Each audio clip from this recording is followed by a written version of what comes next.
Welcome back, students. So let us continue the chapter Landscape of the Soul by N. Trobriand. In the last video module, we have learnt the few things like the difference between Chinese view of art and the European view of art with appropriate examples. Now, then the writer Trobriand, that she talks about one concept, the concept of Shanshui that she has given, Shan-Shui, concept of Shanshui. So it literally means, when we think about the literature point of view, the meaning of this concept is mountain water. Actual meaning, that is a Shanshui, the actual meaning, it means mountain water. Clear? So then it represents the two complementary poles, this mountain and water. The two objects represents this term represents Shanshui, and actually these are the two complementary poles, just like heaven and earth. In the same manner here, the mountain and water, one is vertical, another is horizontal. So here writer talks about this another method, another concept, that is a Taoist concept, view of the universe.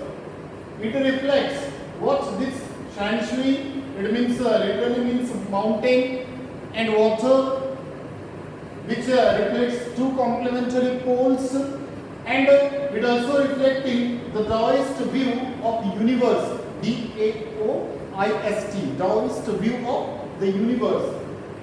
Now, in this method, the writer talks about the two concepts. The Taoist method, or it means it becomes by the two poles. When two complementary poles coming together, one is given, that is a yang, Y-A-N-G, yang, one is given, and this yang, the mountain is a yang, it means it represents mountain. This yang, it means mountain means vertical, the position. So mountain is a yang, it is vertical in the position, plus another some characteristics, it is stable, warm and dry in the sun. Because this concept is very essential, major for us, the concept of Shanshui, which is represented by the two terms, that is mountain, water. Then writer talks about the Taoist view of the universe, in that the two concepts are given, two poles are given.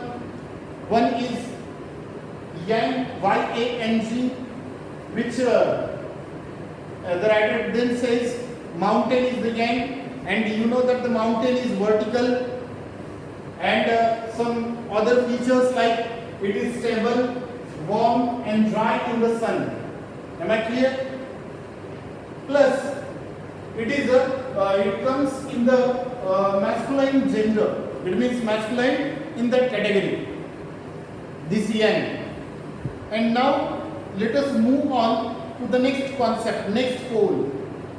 Now yang we have seen. Now opposite of this, that is Y-I-N, it means in. Now this water represents in. The way here mountain represents yang, but here water represents in. And this concept is horizontal. We have seen yang, mountain is vertical, but this in, water is in, and it is horizontal. So, and it resting on the in, it is resting on the earth, then fluid, earth, fluid, and moist and cool. So these are the another things are given concepts, that the in or the water, which is horizontal, it resting on earth, fluid, moist and cool. So this is the fundamental notion of Taoism. So the question comes here, what is the fundamental notion of Taoism? That time you have to define these two concepts. First of all, the Shan Shui concept literally means mountain and water. Then next first one is Yang. Yang, which mountain represents Yang, which is vertical and stable, warm, dry in the sun. And masculine, but here in water represents in, horizontal, resting on the earth, fluid, moist and cool. And this is known as the fundamental notion of Taoism. Now, generally in this process, these are the two poles. And these are the two, for example, complementary poles. One is Yang, another is Yin. For example, vertical and horizontal, the way like heaven and earth. But in this process, we overlooked generally or overlook the third element, that is known as middle void. This third element is very essential, must, right? Just like between heaven and earth, in between space is there. That space, this third element, that space means this third element, middle void, middle space, empty space. This is a very crucial element according to the writer. Without this element, not possible to come together the two poles. So that's why, and the same thing which happens, the interaction takes place only in the presence of the third element. Interaction between heaven and earth, interaction between the two poles, it is possible only because of that middle void. It means that third element. Got it? So this is middle void means third element. That space between heaven and earth, whatever the space is there, that is third element. Generally we used to overlook this third element, but it is very essential. So for better understanding, the writer has given one more example, that this can be compared, this practice can be compared to yogic practice of pranayama. Which practice? The practice of this middle void or this concept of Shan Shui, that it can be definitely, we can explain in a better manner with the help of the yogic practice of pranayama. You know very well, this yoga, etc. you know, right? Whenever, and generally what happens, whenever we are doing yoga, the yogic practice of pranayama, what happens? Generally two processes. Which process? Breathe in and breathe out. The two processes, just like heaven and earth. Breathe in, breathe out. But in between, one thing that is we are leaving, that is a what? Suspension, it means retain. First of all, we use breathing, then we used to retain, we stop there, and then breathe out. It means in between breathe in and breathe out, one process is there, that is a suspension process or the retaining process of our breathing. That is the third element. Which retaining process, this is the third element. In between breathe in and breathe out. We can understand in a better way by this example, because we can try at your home also, that you can try. Breathe in and then take pause. This is the third element in between, and then breathe out. Right? So then, and here meditation takes place, where in this third element, in retain, when we breathe in and then retain, and now here meditation takes place. It means our main intention in this yoga, it means meditation, right? For the practice of this one. And it happens, it takes place only in this process, third element, that is middle void.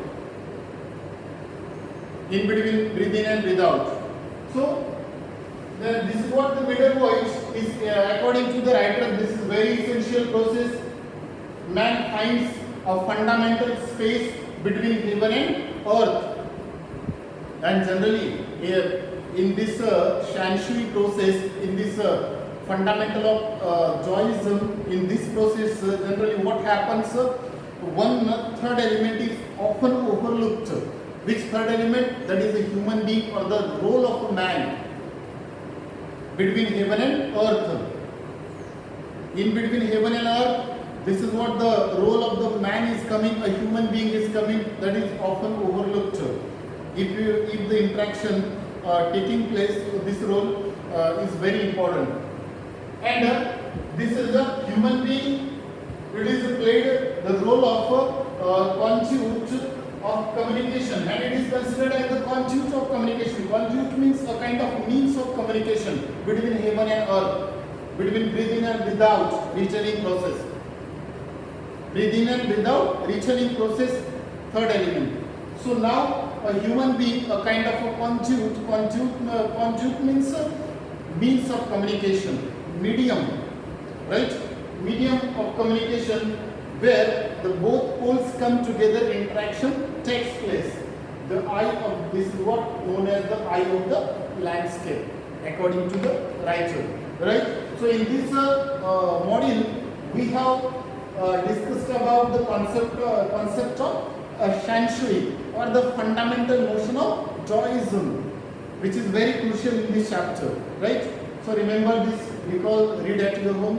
One thing is left, only one concept that is related with art and its theme of this chapter, that we will continue in the next video module.